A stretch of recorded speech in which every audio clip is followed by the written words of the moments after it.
Welcome back to Little Monster Story Time. Today's story is about George, who wanted to be the smartest giant in town. I hope you're enjoying this weather. It's beautiful out here today. Let's read the story.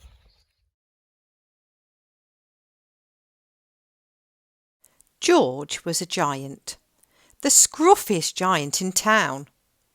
He always wore the same pair of old brown sandals and the same old patched-up gown. "I wish I wasn't the scruffiest giant in town," he said sadly. But one day George noticed a new shop. It was full of smart clothes. So he bought a smart shirt, a smart pair of trousers, a smart belt, a smart stripy tie, some smart socks with diamonds up the side, and a pair of smart shiny shoes. "Now I'm the smartest giant in town," he said proudly. George left his old clothes behind in the shop. He was about to go home when he heard a sound.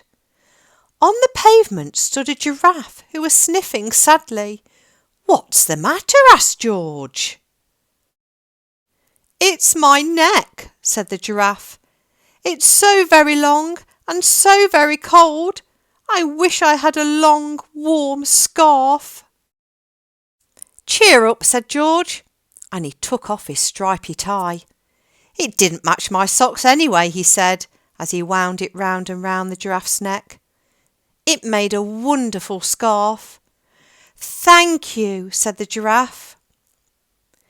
As George strode towards home, he sang to himself, "My tie is a scarf for a cold giraffe, but look me up and down, I'm the smartest giant in town."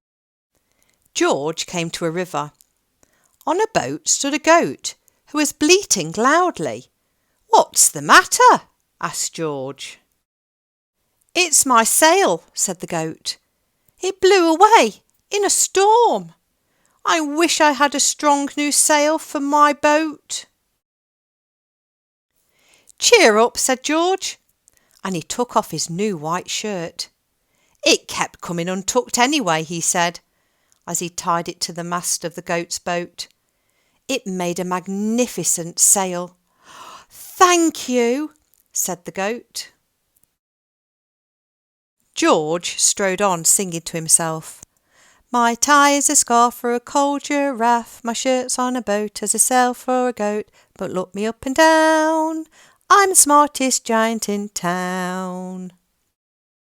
George came to a tiny ruined house. Beside the house stood a white mouse with lots of baby mice. They were all squeaking. "What's the matter?" asked George. "It's our house," squeaked the mother mouse. "It burned down and now we have nowhere to live. I wish we had a nice new house." "Cheer up," said George, and he took off one of his shiny shoes.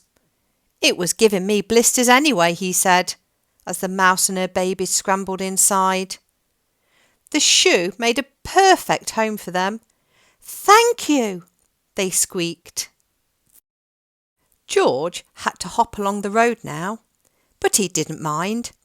As he hopped, he sang to himself, "My tie's a scarf for a cold giraffe, my shirt's on a boat as a sail for a goat, my shoe is a house for a little white mouse, but look me up and down, I'm the smartest giant in town." George came to a campsite. Beside a tent stood a fox who was crying. "What's the matter?" asked George. "It's my sleeping bag," said the fox. "I dropped it in a puddle. I wish I had a warm, dry sleeping bag."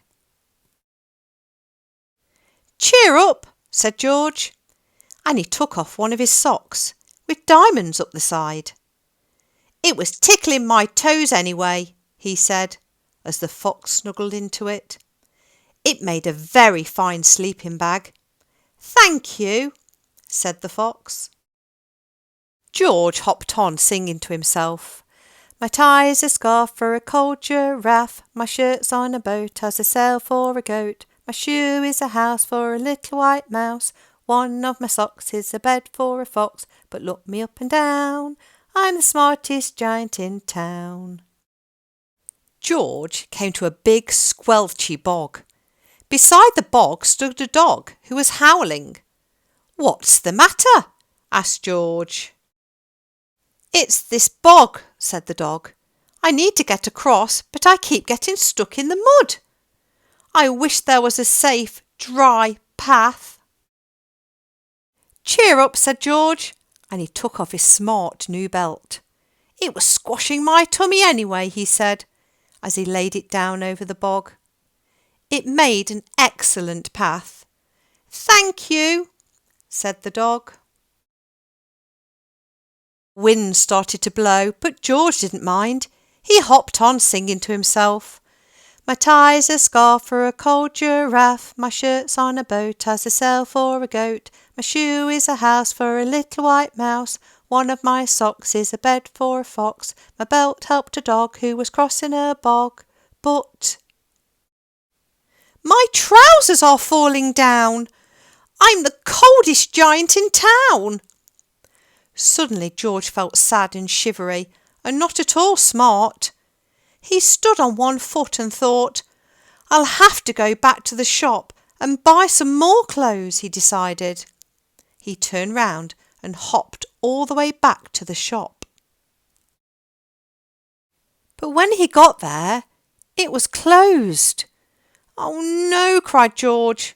He sank down onto the doorstep, and a tear ran down his nose. He felt as sad as all the animals he had met on his way home. Then at the corner of his eye he saw a bag with something familiar poking out the top. George took a closer look. "My gown!" he yelled. "My dear old gown and sandals!" George put them on. They felt wonderfully comfortable. "I'm the cosiest giant in town," he cried, and he danced back home along the road. Outside his front door stood all the animals he had helped. They were carrying an enormous present. "Come on, George," they said, "open it." George untied the ribbon. Inside was a beautiful gold paper crown and a card. "Look inside the card, George," said the animals. George put the crown on his head and opened the card. Inside it said, "Your tie's a scarf for a cold giraffe. Your shirt's on a boat as a sail for a goat. Your shoe is a house for a little white mouse. One of your socks is a bed for a fox. Your belt helped a dog who was crossing a bog. So here is a very fine crown to go with the sandals and gown of the kindest giant in town." I hope you enjoyed the story today. Hopefully we're going to see some of you soon. So until then, bye for now.